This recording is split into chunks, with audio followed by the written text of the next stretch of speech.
Bueno, vamos llegando a la parte final de este programa. ¿En dónde estamos? ¿En dónde estamos? Vamos viendo en dónde estamos. Y bueno, la respuesta en este caso fue dada. Y como nobleza obliga, tengo acá la editorial del País, que fue la que nos llamó a reflexión. Tengo que ser sincero, porque a veces uno en la vorágine de la información, en los trámites cotidianos, del contacto diario con las terminologías políticas, a veces caemos en el error de dejarnos permear por el abundante cliché y el refrito lingüístico semántico que hay en nuestra prensa, que es una prensa de lugares comunes. Entonces, por doquier ves que la coalición multicolor tal cosa, la coalición. No, no, señores, no, no es así. Hay que empezar a detenerse en conceptos. Yo por eso hoy vieron que ahondaban algunos detalles con el diputado Conrado. Bueno, autonomía en los centros educativos. Bueno, vamos a ver de qué se trata, qué es eso. Porque después quedamos con las frases hechas. Hay distintos tipos de autonomías, es operativa, es operativa y funcional o también es directriz. Bueno, y así en todos los aspectos de la vida del país, de este complejo orden de cosas que es un Estado de Derecho republicano y democrático. Y como, te repito, nobleza obliga, nos llevó a toda esta reflexión, esta editorial del diario El País, que se intitula La coalición republicana. Y te voy a leer una parte de esta editorial. Terminó el ciclo electoral 2019-2020, dice el editorialista, y dejó muchos datos electorales y políticos. Uno de los más importantes de todos ellos ha sido el nacimiento y la confirmación de un nuevo actor clave, la coalición republicana. Se la ha llamado coalición de gobierno, oficialista o multicolor. Aquí hemos preferido llamarla republicana, ya que eso es lo que la diferencia rotundamente de su opositor, el Frente Amplio. Como bien sintetizara el expresidente Sanguinetti en campaña electoral el año pasado, la diferencia radical entre quienes están de un lado y del otro perfectamente puede ser ilustrada por la valoración de lo que ocurre en Venezuela. Están quienes creen que allí se sufre una dictadura infame y esos son los que integran la coalición republicana. Y están quienes defienden al dictador Maduro y allí están todos los referentes y militantes del Frente Amplio. La coalición republicana operó con inteligencia en el 2019, se afirmó en la diferencia de sus adhesiones partidarias, disímiles para la elección de octubre, y desde la mayoría rotunda que obtuvo en ambas cámaras, sumó sus esfuerzos para que la calle Pou ganara el balotaje o el balotaje de noviembre. Hoy gobierna de consuno, con enorme responsabilidad en medio de las consecuencias mundiales de la mayor crisis sanitaria de la que tengamos memoria, y aplicando las medidas de gobierno para la cual fue efectivamente elegida, dice el editorialista. La coalición es la gran novedad de todo este ciclo electoral 2019-2020. Esta editorial tiene su fecha, se darán cuenta, y es el instrumento político formidable a partir del cual la mayoría del país logró desplazar el poder del Frente Amplio triunfante desde el periodo 2004 al 2014. Bienvenida sea entonces esta coalición republicana. Y yo me detengo en esto, ¿no? 2004-2014. Esto hay que enfatizarlo. Cada vez que hablan integrantes que representan al ex gobierno de coalición de izquierda Frente Amplio durante 15 años, hay que recordar, tenemos que recordarnos nosotros que estuvimos 15 años consecutivos gobernados. Y vaya que han tenido la oportunidad histórica de hacer las cosas muy bien, inclusive más que muy bien. Porque tenés mayorías parlamentarias durante 15 años en momentos del mundo en el cual la apertura de los mercados era un récord histórico, era una experiencia única porque se abría China a los mercados, porque se abría Vietnam a los mercados, porque la India se abría a los mercados, porque Rusia necesitaba mercados internacionales y se comenzó entonces a desarrollar, digamos que una experiencia muy interesante a nivel de la globalidad de la economía mundial, una interrelación cada vez más fuerte, edad ya de Internet, edad informática, de la hiperconectividad. Bueno, todo eso no tuvo los resultados que se tienen que esperar racionalmente si hay un gobierno profesional republicano. Y como no lo hubo, tenemos este país que está todavía muy enfermo, en grave situación. en grave situación sanitaria, más allá de la pandemia, ya venía en un muy mal estado de salud.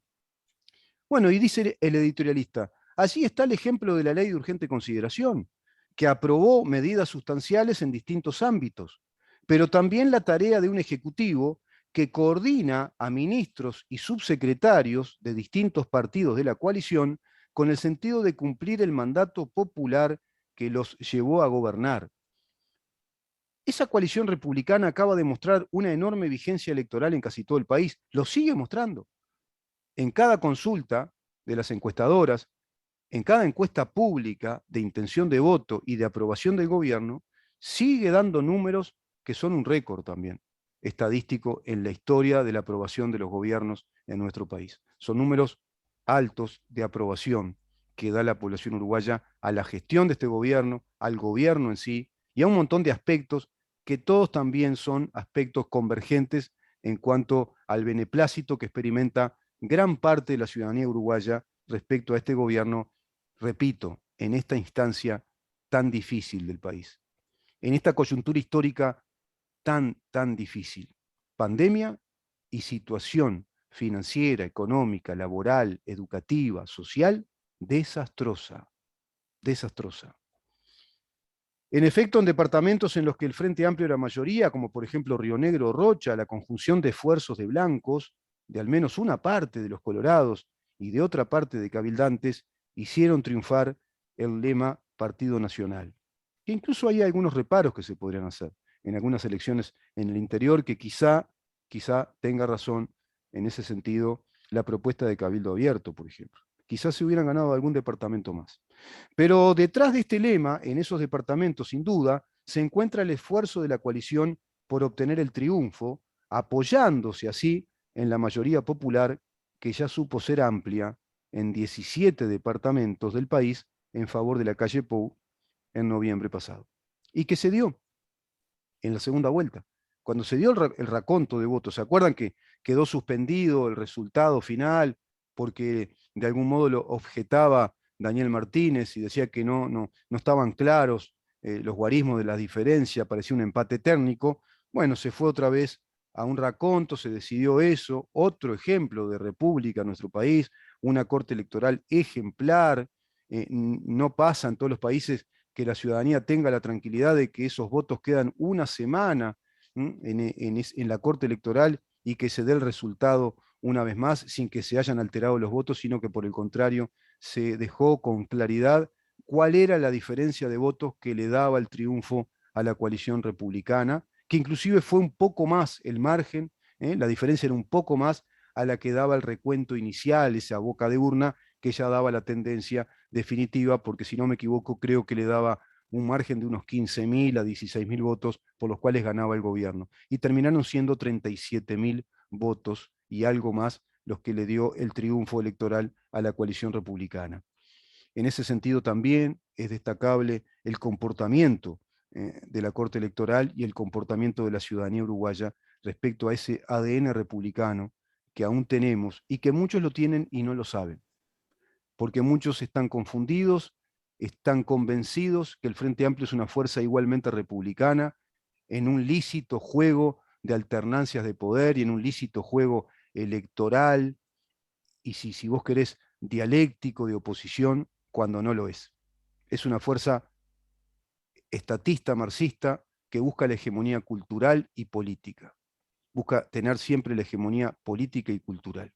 Recuerden, repasen los reclamos de Tabaré Vázquez a sus militantes para tener las mayorías parlamentarias en el 2014, cuando sale desesperado a plantear las mayorías parlamentarias.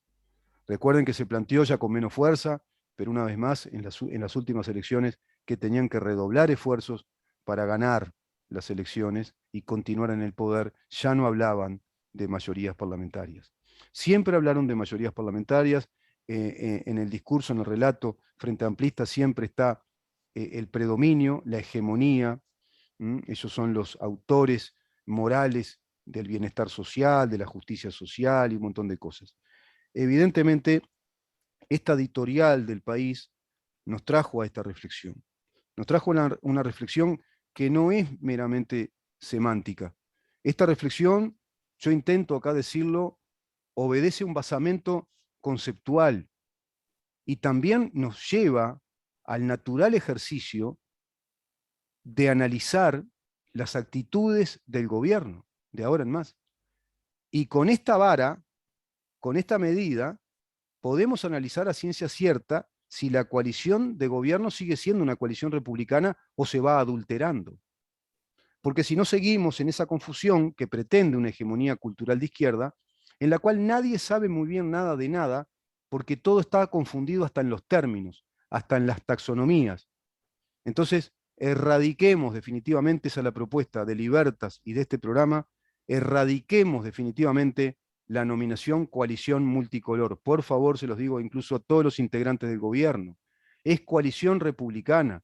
Seamos serios y demos la seriedad que esto tiene y ubiquemos en su justa dimensión, incluso en su justa dimensión política, institucional, pero también en su justo lugar histórico, y seamos conscientes de la coyuntura histórica en la que estamos habitando hoy y estemos a la altura histórica de nuestro momento hacia las generaciones que vienen, que nos puedan ponderar y evaluar como justos ciudadanos que fuimos conscientes del difícil momento histórico que vivimos y no nos dejemos marear por actitudes de la baja política o por circunstancias muy puntuales que son testimoniales, coyunturales y que pueden ser algunas muy complejas. Pero no perdamos el bosque, veamos el todo, veamos la coyuntura, el contexto histórico, cómo el mundo está hoy y bajo qué gobierno estamos siendo conducidos todos los orientales. Yo creo que era un momento clave en esta ya etapa del año. Estamos hoy a 3 de diciembre, estamos en momentos en los cuales la actividad parlamentaria se intensifica, la actividad parlamentaria que sabe que ya tiene su cuenta regresiva en este año, porque en el 16 de diciembre, bueno, deja prácticamente su actividad, viene ahí la vacancia parlamentaria, y a partir de ahí entonces vendrá el periodo ya estival, donde seguramente se van a distraer un poco las atenciones de todos nosotros, se va a distraer la opinión pública, pero sin embargo está el asunto de la LUC de por medio. Y ese tema quizá intensifique de todas maneras la actividad política, especialmente en los medios, la actividad de divulgación, de difusión, de discusión, porque vamos a estar muy cerca, si acaso se da, si acaso se llega a las firmas, si llegan a las firmas, de la habilitación a ese proceso de referéndum que será por allá por marzo, se calcula que será por ahí. Así que me parece muy importante decir esto. Yo antes de cerrar el programa les digo que hoy no estuvo con nosotros Mercedes Vigil, ni tampoco el diputado, el doctor Gustavo Subía, por motivos, uno, por motivos de, no nada graves, pero por motivos de salud, nada graves. Es simplemente un tema que tenía que tratar con su médico, creo que con el odontólogo. Y por otro lado, Mercedes Vigil, por un tema también de salud, pero no de ella, no es personal, sino vinculado a un pariente que quiere mucho y que no pudo estar por ese caso de fuerza mayor. Pero va a estar con nosotros la semana que viene y vamos a seguir conversando con ella respecto al tema que le compete, del cual ella, bueno, va profundizando, investigando, como lo es precisamente la hegemonía cultural marxista en el mundo y ese plan globalista Agenda 2030 y un plan globalista de izquierda que se impone y atraviesa a todos los estados nacionales. Nos vamos despidiendo. Te repito antes de irme que el jueves 9 de diciembre vamos a conversar vía Zoom con la doctora Graciela Bianchi, senadora por el Partido Nacional. Vamos a hablar con ella, abogada, escribana, profesora de historia. Vamos a conversar acerca de la importancia de la LUC, precisamente en este marco conceptual. Ella, como integrante de la coalición republicana, como legisladora de esa coalición republicana, ¿cómo evalúa la ley de urgente consideración en cuanto a instrumento legal que reformula el desastre anterior en un montón de aspectos? Así que eso no te lo pierdas. Te inscribís por libertas.uy, es totalmente gratis, es vía Zoom, y bueno, vamos a desarrollar distintos aspectos vinculados al funcionamiento del país hoy y en cómo repercute y cómo repercutirá la LUC en nuestro país en todos los ámbitos que vamos tratando acá en el programa, pero por otra parte, ¿qué pasaría si fueran derogados esos artículos? ¿Qué efectos traería aparejado eso si se derogaran los 135 artículos de la LUC. Viste que está complicado el tema. Es decir, siempre se está conviviendo en una república con un enemigo que simula hacer lo mismo, pero que en verdad quiere desmontar los mecanismos republicanos. Nos vamos. Tengan todos ustedes un excelente fin de semana. Nos reencontramos el próximo lunes a partir de las 10 de la mañana, precisamente para saber en dónde estamos. Chau.